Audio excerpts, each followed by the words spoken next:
Hi, it's time for another video update of the books that I've been reading recently, and I've read quite a few more books since the last time I checked in, which was a good few weeks ago now I think, so it makes sense that I've read quite a bit more.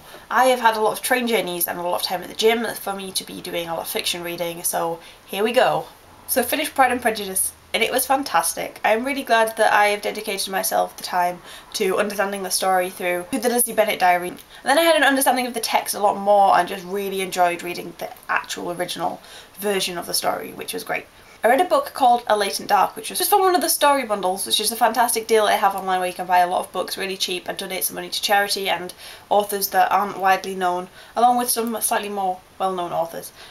So this was from the Halloween bundle, which was all kind of scary, spooky stories, and I really enjoyed it, in all.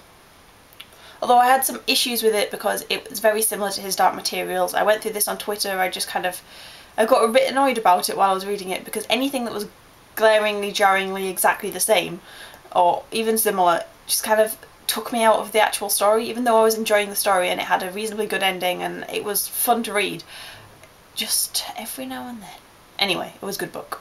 From the sci-fi bundle the story bundle did, I have read 2 books so far, and they are Bypass Gemini and Unstable Prototypes, and that's a series, and they're fantastic about this guy called Lex and the things that he gets up to in his crazy life, and I loved it. It was set in an alternate future.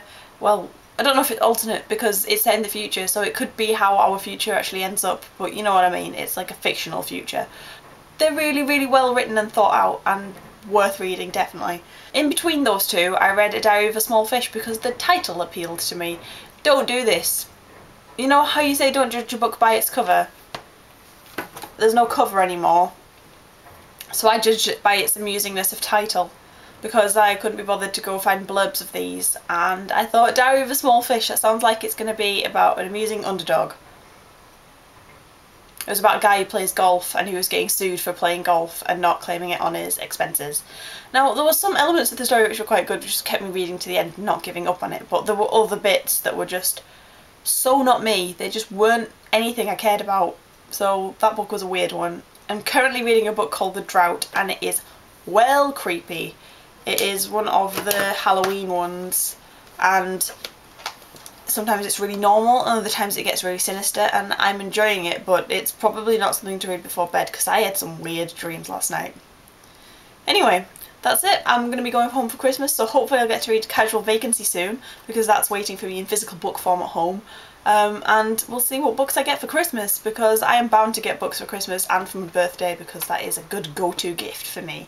Okay, I will see you guys whenever I next make a video. Cool, it was nice speaking to you. Bye!